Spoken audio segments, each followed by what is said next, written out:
why did Labour, which is basically calling the shots in this in the No campaign, why did it wait to offer this new Home Rule package after all the postal votes had been cast? Well, Ed Miliband's been talking about further devolution for quite some time now. You didn't spell it out until the postal votes had been cashed. The only conclusion any independent observer can come to is you're panicking. The three party leaders have decided that there should be further devolution of tax powers, in addition to all the other powers that the Scottish Parliament already has in housing, education, you're not going to take them away, system. are you? No, but what I'm saying is there's been a significant devolution of powers already in the time that we were in government, and I think it's right now, in the closing weeks of the campaign, that there is further clarity on the timetable. OK, well, let's have some clarity. Devolution. Give us some clarity. What extra tax powers will the Scottish Parliament get?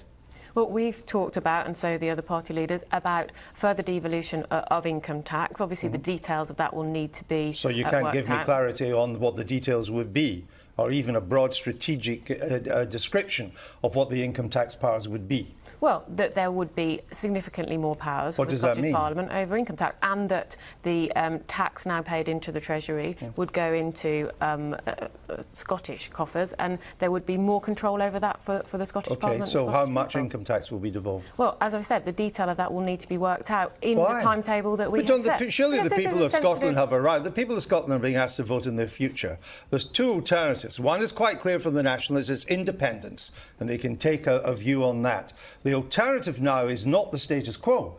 You are now saying the alternative is now further devolution. Gordon Brown calls it Home Rule. Don't the people of Scotland have a right to know what that would mean in terms of income tax, VAT, tax on oil? Would the taxation on oil be devolved to Scotland? Well, look, we've talked about, for example, the devolution of housing benefit. We've talked about the devolution of income tax. I think it's very clear that there will be further devolution of power, and I think that's right. I understand that, but you promised clarity, and I'm not getting it. Let me see if I can get clarity from the Conservatives.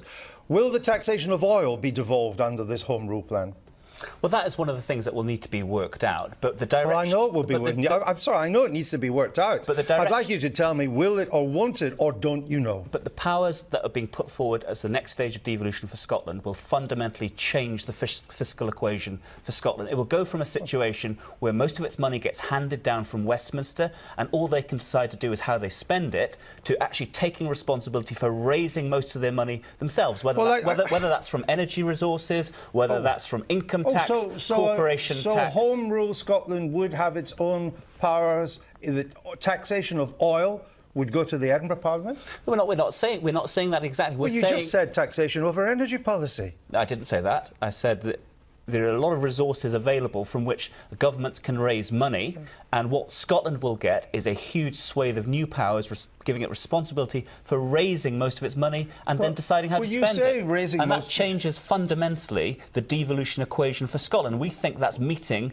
the appetite in Scotland for greater decision-making within their borders. Or you're meeting the panic because you're about to lose the referendum. Let me ask you this. You say most taxation powers would be in Scotland. All the figures I've seen, whether you take the rather reluctant devolution of the Labour Party or now the more enthusiastic devolution of your party, is that actually about 40% of revenues raised in Scotland would go to the Scottish Parliament. That's not most. Well, most income tax raised will be the responsibility. But that's not what you said. It's the most important tax. Most income tax will become the responsibility. Do you agree with that? That all income tax, most income tax, should be raised in Scotland? Well, look, I think that the decisions about tax have wider implications for the rest of the Union, and I think in that sense it's absolutely right that the further detail, as Stephen said, the direction of travel has been set, but the further detail is considered with care and attention and time. But not by next Thursday, correct?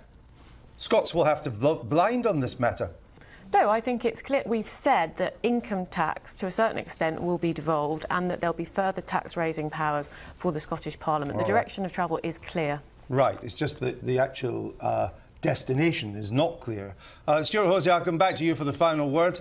My instinct is that there's a huge open goal in front of you at the moment. There is a huge open goal indeed, and you know, just to be serious for a second, Andrew, the Scottish Government produced a 600-page white paper, detailed, questions, answers, everything. Massive amount of detail. We cannot even get a clear answer from unionist parties as to the proportion of income tax that will be devolved or if any other taxes will be devolved. It is simply not good enough. It's a back of a fag packet calculation.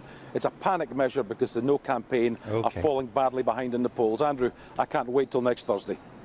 Neither can I, but probably for different reasons. It's just that I'm working.